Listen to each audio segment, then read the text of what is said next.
Do you believe that there is life after death and wonder how it looks like? Will we go to heaven or suffer in hell after we die?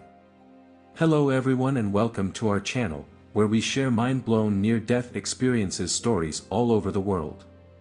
Today's story about a blind person named John Clarkson who, at the age of just 8, had a near-death experience in the winter of 1998, just exactly on his 18th birthday. Lay back, relax and let's begin. The story of John has made experts investigate the possibility that during near-death and out-of-body experiences, even people who are born blind can see. Although they do not see as one normally thinks of sight, instead, they described a kind of transcendental awareness they call mind sight. This involved the experience of being able to perceive from all angles at once, from every focal depth at once, and a sense of knowing the subject, not just visually, but with a deep and inexplicable knowledge. To better understand this, let's get into the story of John via his own view and recall. As a born blind person, there was no light, no shadows, nothing. I've never seen anything. Many people have asked me if I see black or darkness. I do not see any black, no. Nothing is visible to me at all. Additionally, I experience no visual images in my dreams. Just taste, touch, sound, and scent are involved, however there are no visible images of anything. I was 17-year-old and being the final student at the Perkins School for the Blind at the time, and I had had a serious case of pneumonia that finally caused me to experience severe breathing problems. I later learned from nurses that I had required cardiopulmonary resuscitation, CPR, to survive since my heart had stopped for at least 4 minutes. When my breathing became too difficult to continue, I felt myself rising from the bed and floating through the room in the direction of the ceiling. I discovered my seemingly motionless body on the bed. Additionally, I could observe my blind roommate leave the room and fetch help by rising from the bed. And my roommate corroborated what I had seen was true afterwards. Then, I realized that I was fast ascending through the building's ceilings until I was above the roof. My vision had improved by this time and I could see very clearly. It was also the first time I was able to see, literally, visualize things with my physical eyes, look at them, notice them, and see them. This occurred early in the morning. The foggy and gloomy sky drew my attention. The streets had been plowed, though they were still mushy, and I could see snow everywhere else despite the previous day's storm. I have never seen something more gorgeous than snow. The pure, small, soft, white pieces of ice that sometimes fall from the sky, however, reflects most of the sunlight, creating a white look. Snow arrived to give our world a new sheen as the bright sparkle of heaven. Finally, I recognized a playground frequented by students from my school as well as a neighboring hill that I used to climb. It turned out to have that look. How to express my feelings? Well, I was not so surprised due to the real look of them, I just was taken aback because they were totally different from my imagination. Due to the fact that I've never gone through it, I found it really difficult to relate. And that was something I had never experienced before. It was like hearing words that you couldn't understand but knew were words nonetheless. And before you'd never heard anything. But it was something new and fresh, something you'd not been able to previously attach any meaning to. To describe the shock of these initial visual impressions, maybe only the word frightening is strong enough to show my feeling. I admitted I could only distinguish between various hues of brightness rather than actual colors, which left me wondering whether my sensations accurately captured what sighted people understood by color. However, it immediately seems to organize and become coherent after this brief and perplexing period of adjustment. At that point, it feels as though I have been seeing for their whole existence. This was my personal perception in the unearthly realm. Like it had always been there. It felt so natural, almost as if I should have had that kind of vision naturally. It was so amazingly natural, yet I never understood why I could never accomplish that in my own body. I reasoned that I ought to be able to bring this back with me immediately away. It's just something that I've had forever. I felt really at ease with it.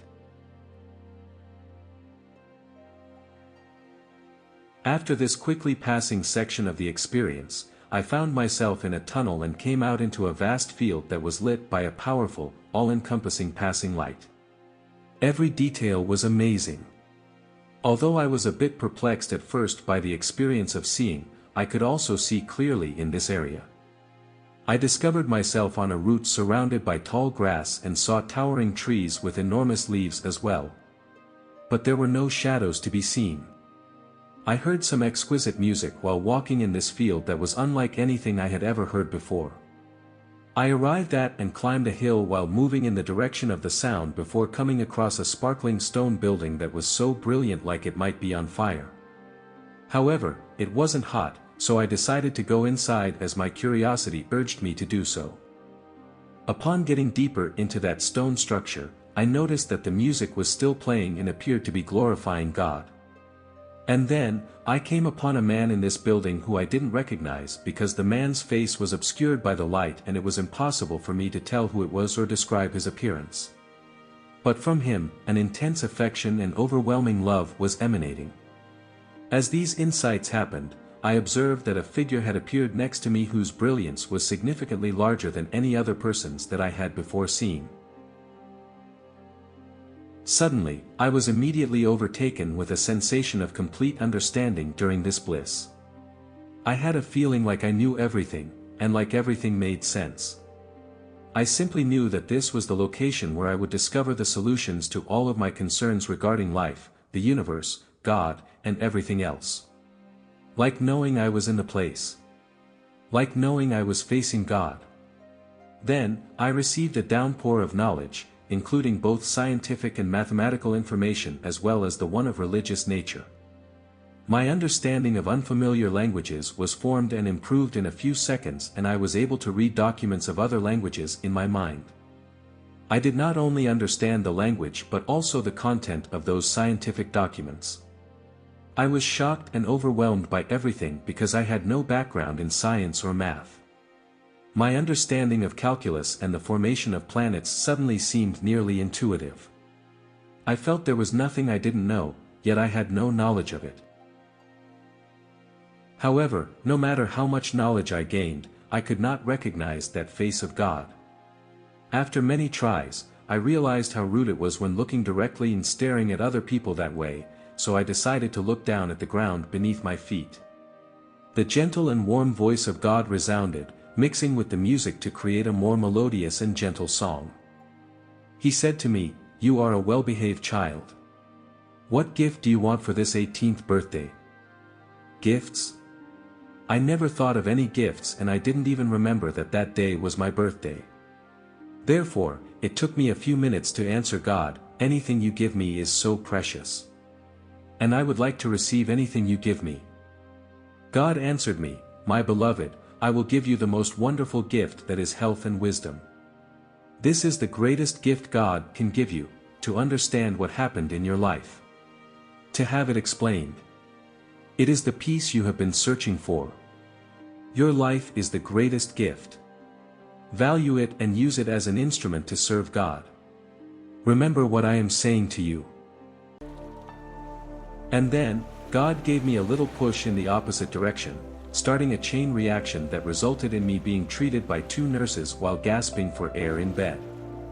I came back to life with almost no serious symptoms from pneumonia, which is considered as a miracle by the doctors and nurses who had taken care of me. But this doesn't mean that I would be free from the darkness of blindness. Although the short moment of enjoying having vision in the near-death experience was wonderful, I believe that life is fair for me as other senses of myself can make up for the eyes. The most important thing is that I can still feel the true value of life. I can listen to a beautiful melody, I can smell the scent of flowers, I can taste the flavor of love, and I can touch my healthy physical body. It's a miracle to be alive, to enjoy life. Thank God for giving me the chance to love myself more.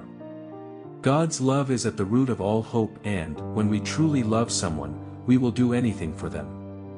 This is how God cares for me, for you, and for all of us.